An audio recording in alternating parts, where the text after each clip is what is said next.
liftoff of the mighty Delta IV Heavy rocket. In August 2018 in Cape Canaveral, Florida, NASA launched Parker Solar Probe to touch the sun. After spending a few years spiraling closer to our star, the spacecraft has finally arrived.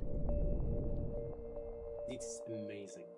One of the major goals for the Parker Solar Probe mission is to fly through the solar corona. We need to look at the sun's structure. Unlike Earth, the sun doesn't have a solid surface. It's a giant ball of hot plasma that's held together by its own gravity. Solar material flows out from the surface, but around the sun, it's bound by the sun's gravity and magnetic field. This material forms the sun's atmosphere, the corona. Eventually, some of this hot and fast solar material escapes the pull of the sun and gushes out into space as solar wind. The boundary that marks the edge of the sun's atmosphere is known as the Alphane critical surface. We didn't know exactly where this boundary was, but for the first time in history, a spacecraft has crossed it. Parker Solar Probe ventured into the corona, touching solar material still bound to the sun. The wispy corona is too faint to see most of the time, but it's revealed during total solar eclipses. For centuries, we've been studying the sun's atmosphere during eclipses because it's important for understanding how our star influences life in the solar system. But much about the corona remains a mystery. The first mystery is about the temperature. The corona is about 300 times hotter than the photosphere, the visible surface of the sun below. Secondly, there's a constant stream of particles flowing from the sun known as the solar wind. It accelerates up to millions of miles per hour out of the corona, and we don't know how. Solar wind can disrupt our satellites and technology. To better protect them, we need to go where the solar wind starts, in the corona. So heading there has been a key goal of NASA's for a while. We first proposed the idea of sending a spacecraft to the sun in 1958. We didn't have the technology to withstand the journey until the 2000s. Since its launch in 2018, Parker has been heading towards our star.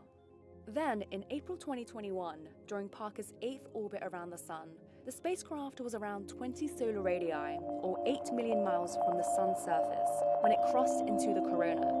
This is a huge milestone. It took us over 6 decades to come to this point. As Parker entered the corona, its whisper instrument took these images. Streams of plasma surrounded the spacecraft, and Parker's other instruments detected that the magnetic conditions had changed. Outside the corona, solar wind gushes out, pushing solar material away at high speeds so that it can't return back to the sun's surface. Inside the corona, the sun's magnetic field becomes much stronger.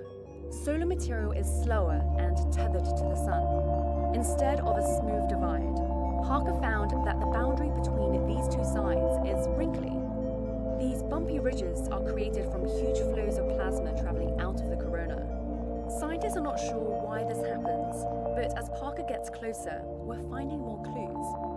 Before entering the corona, Parker had seen kinks in the solar wind, where it would momentarily double back on itself. Scientists called these features in the solar wind switchbacks, but no one knew how or where they formed. In 2021, the spacecraft finally tracked switchbacks to one of their origins. As Parker got even closer to the sun, it detected bursts of switchbacks. Scientists traced these bursts all the way to the visible surface of the sun. Here we see distinct cells. As heat rises beneath, these convection cells churn and create funnels of magnetic energy above the surface. Scientists found that switchbacks form inside these funnels before rising into the corona and beyond.